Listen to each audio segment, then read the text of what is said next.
Coming to you from the Malice TV studios in Troy, Michigan, this is the Malice Cast. All right, welcome back to the Malice Cast, the official podcast of Malice HR. I'm LJ. And I'm Sarah. And today we've got a lot to talk to you about, but before we do, make sure to like and subscribe to this channel, as well as our pages on Facebook, Instagram, LinkedIn, and now TikTok. Wow. Yay. I know we made it. We're only about 5 or so years late, I believe. Yeah, you know what? Better late than never. So, Sarah, we are back in the saddle. It's been a little while, but here we are. And, we recently just got a new intern who just happens to be part of Gen Z. Mm-hmm. And she brought up the great idea of trying to figure out how we can get some more of these Zoomers, if you will, into the workplace, some of the struggles they're having and some of the tips and tricks from some of us elder millennials of how to be successful. Yeah, it's so different. I age myself here, but I applied for jobs with a piece of paper once upon a time. Wow, they still use that? Well, not now, but back then, back in my day, yes, that's what we did. So now their struggles are so hard to empathize with. I just didn't go through that stuff, and you've never interviewed for a job. Some of the perks and benefits. That's right. Of a family business, I suppose. We've done a lot of hiring and a lot of interviewing on the other side of the table. So I think it's a great idea that she brought in to kind of capture that perspective of what they're going through, what their struggles are, what they're seeing, the things that we take for granted because we don't have to worry about that. And just diving into how we can help and how we can guide and be a resource for them. Well, and you yourself actually created or gave birth to a Gen Z. I did. So he's going to be getting up there out in the workplace or job market as well. Has he mentioned anything to you about what he's seen just before? He's even getting through college or anything like that. So he's had a job the last 2 summers, just kind of a mandatory, hey, get out of the house, go do something. Right. Where he's just kind of working at a golf course, doing golf course things above my pay grade. Yeah. But he does seem to enjoy it. But, he got on Indeed, as one does, and, looked for something that he thought would be okay. He's 17, so it's a little bit different. He's not looking for a career right now. He's just looking for some cash to spend. Right, of course. Just even hearing like all the rejections that he got. And it's like, well, you don't have a resume, man. Right. Literally no experience in anything at all. Trial by fire. Yeah. We're going to learn. We're going to go through the school hard knocks.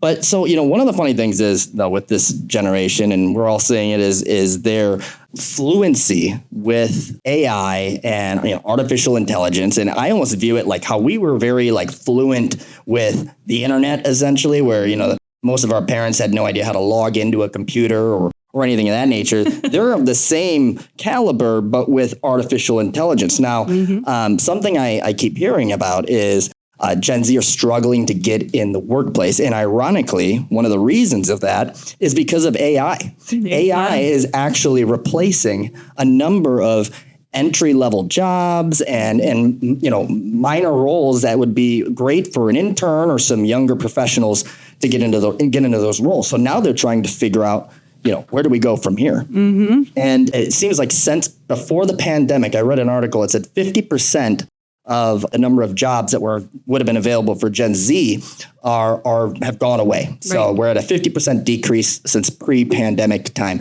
Where do you see that going overall, and how do you think Gen Z can adapt with some of these changes that are happening so frequently? So I think Gen Z has to look at it as an opportunity to grow in the workplace as a human being, because that's one thing that we say is, you can AI all day long, but you're not going to get the human experience. You're not going to get the actual customer service. You're not going to get somebody who's actually going to help you, through whatever process it is. So where I do see that happening a little bit in the entry level type roles, I think once people start saying I don't want to talk to a computer. I mean, I just did it the other day trying to, get my cable provider. I don't want to talk to a computer. This is my problem. So I think that will eventually kind of balance out a little bit more in Gen Z's favor for the entry level stuff, because you want a human. Everyone wants a human, but you have to learn to be a human. And they're so inundated with their technology, which is great, but you have to kind of come back around and know how to talk to people, take care of them, anticipate their needs, things like that AI I mean, it can give you to an extent, but not really. Right. Well, and another thing that they're facing, and I actually got some of these printed out, is outdated advice that they're receiving from either their parents or friends or family members. So I wanted to go through a couple of these outdated advice that people are giving Gen Z that they should reconsider. The number one was get a degree, you get a job. Degrees alone do not guarantee job offers. So what they're recommending is that you create things like a portfolio or have some real world experience to go with your resume to highlight those skills and those things that you were doing rather than just saying I have a piece of paper that I paid for from a school. Another one was send your resume everywhere. Mass applying. I think we were just talking about this. People will apply to a job and 3 minutes later are declined. And a lot of that's because these companies are using different software, artificial intelligence, once again, to sort through these resumes. And if they don't find their specific keywords or experience or even length of the resume, they're automatically rejecting it via a computer. So, what you want to do is tailor each resume with those keywords and apply for jobs and build your resume based on the job that you're applying for. Right. What's another one? Keep your social media private. That was another bad piece of advice. You are your brand. Social media has become such an intricate part of our lives that, nowadays they're telling Gen Z and younger people to actually maximize their use of social media, whether it's on LinkedIn or some of these other platforms, to demonstrate their skills and their abilities and highlight what they can do and who they are as a person. That includes soft skills and your hard skills as well. Yeah, LinkedIn is actually good for that because you can get on and do references. Like I could get on and write what a wonderful guy you are and how great you are to work with. And then anybody, well, I'm not going to, but anybody can get on and see, somebody else has said that he's great to work with for these reasons. So it's kind of like I don't have to call your references. I can just look at your LinkedIn page. So if you're leveraging that, if you're leveraging your network, social media, especially in a professional capacity, is such a good thing to have, even if you don't have the experience. If you can show who you are and connect with people in certain workforces that you're interested in and just see what they're saying, see what they're posting, see what their struggles are and their wins are and kind of like and love and support. There's all kinds of little things that you can do on there now and engage in that form of social media for your career specifically. Right. If you want to keep your Facebook and your Instagram and your TikTok private, then that's okay. But you are your brand and you're right about that. So if you are confident in who you are and what you're bringing to the table and you want to find a culture that fits who you are, then show that stuff off. Be who you are. Right. Another big struggle is just frustration with the hiring process in general. Gen Z right now is applying to about 25% more postings than any other generation, yet they're getting more no responses than anyone else as well. Right. And it's gotten to the point, and I literally just found out about this, there's a thing called career catfishing, okay? And this is where they'll accept the job after a long period of time that it took them to get the job, and then they just don't show up. We run into it, yeah. I've heard of quiet quitting. I'd never heard of the catfishing from a career standpoint, but roughly 30 or more % of Gen Zers have admitted to doing career catfishing in the past, which, they view it as a, get it together type form of protest against these companies. And whether or not those companies actually learn from that or identify what's happening. Or just vilify Gen Z. That seems to be the trend. That's probably what they're going to do. But they're good people. They're good so much people. Promise. So much. We've kind of identified some of the biggest struggles for Gen Z. But the other big issue is many of them just don't know where to start. Right. Just entered the real world.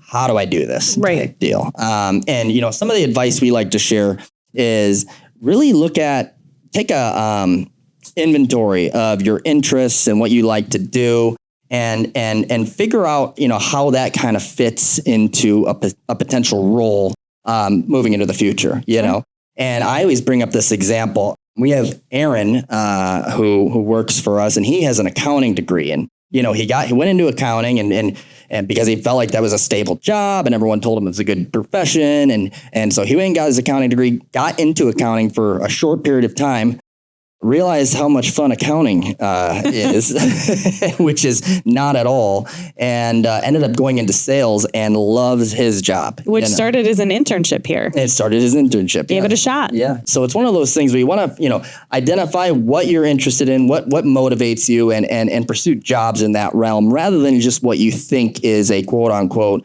good job, right? Right. And then the other thing is target roles, not companies. I see it so often today where people, they want to go work for some big brand, SpaceX or Google or Microsoft or whatever you want to name, name it.